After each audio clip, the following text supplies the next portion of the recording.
Welcome to A New Earth, Awakening to Your Life's Purpose, a worldwide web event. Hi, everybody. Welcome to class number 8 of our New Earth web series with author Eckhart Tolle.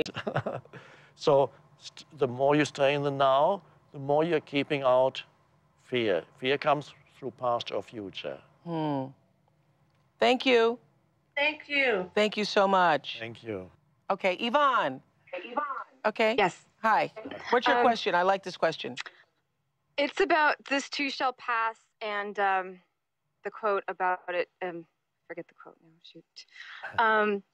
How do you be a voice for change in the planet where things are going wrong and still be present in the stillness and create the action without being taken down by all the horrendous things that are happening?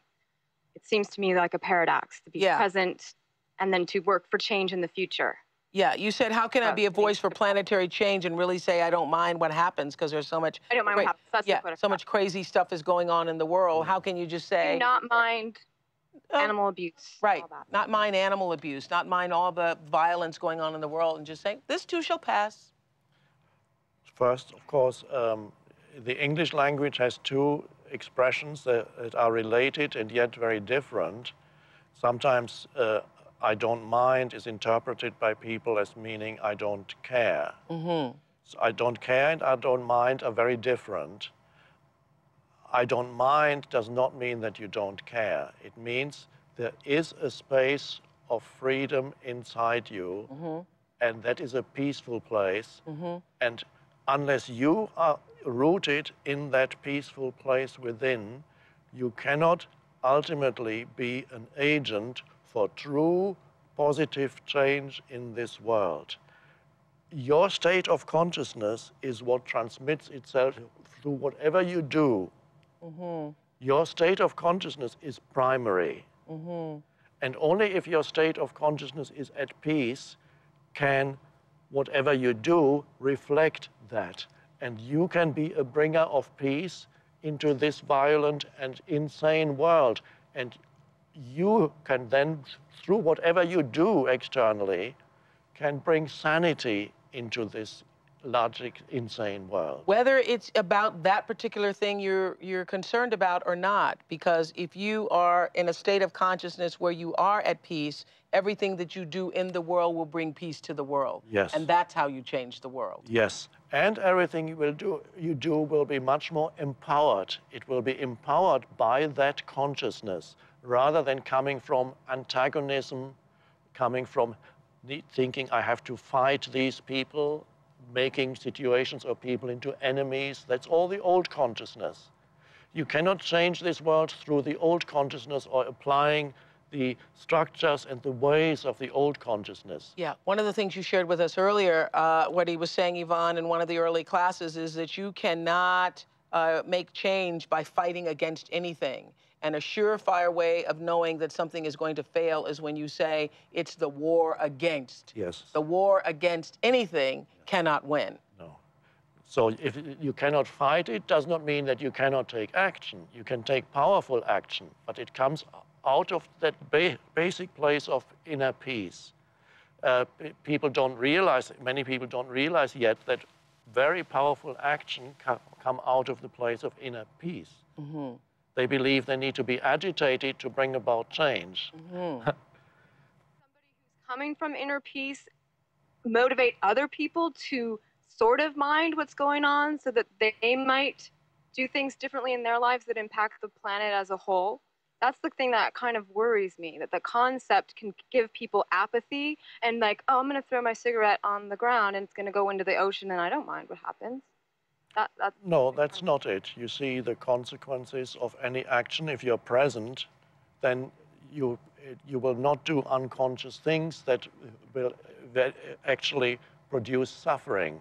It's only when you're not present that you will produce suffering in one form or another. Got that. When you're present, you do not generate suffering for yourself or others. It's the only place from where you don't generate suffering. And then you are already the beginning of the change of the world. And then it doesn't matter what you do, you may just disseminate information, but the information about to make people aware of certain things. Some people, this can be a very important thing to do. And the way in which you disseminate the information will also be empowered by your state of consciousness. It will not make others wrong, other people wrong, and thereby produce a reaction. And then you're trapped into the same old thing. You've experienced that, right, Yvonne? You've been on the street or and somebody is trying to hand out something, and if it's a person who's really agitated, or you can feel or sense their anger and agitation, you don't want to take the pamphlet. But if the person hands it to you or whatever it is, with a, you know, with a sense of calm or peace, then you're more inclined to want to even engage with them. Yeah.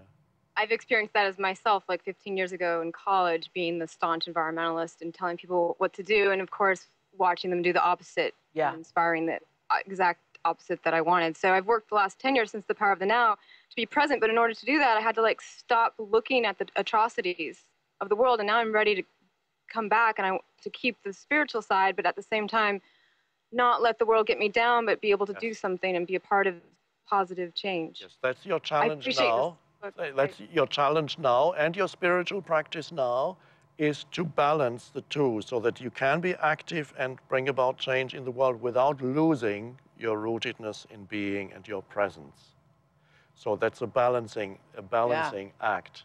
Yes. And that's what you have to do now. Thank you for sharing. Thank how you. to do it. I'm learning slowly what you just said about accepting the acceptance, the deep acceptance of the world as it is. That hit me.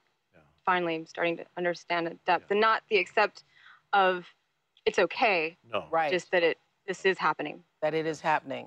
Yes. Yes, and that the angrier you and more upset you get about it, it's still happening. Oh yeah, yeah. Yeah. That doesn't serve anything. I get that, but then how do you keep going? But it's a slow process. There's 2 more weeks, 2 more chapters. I'm hoping. Thanks. Yes. Yeah, Inner Purpose is going to help that a lot. Yes. Thank you. Tell Nick to be sure to show up for Inner Purpose. I got a few things to say.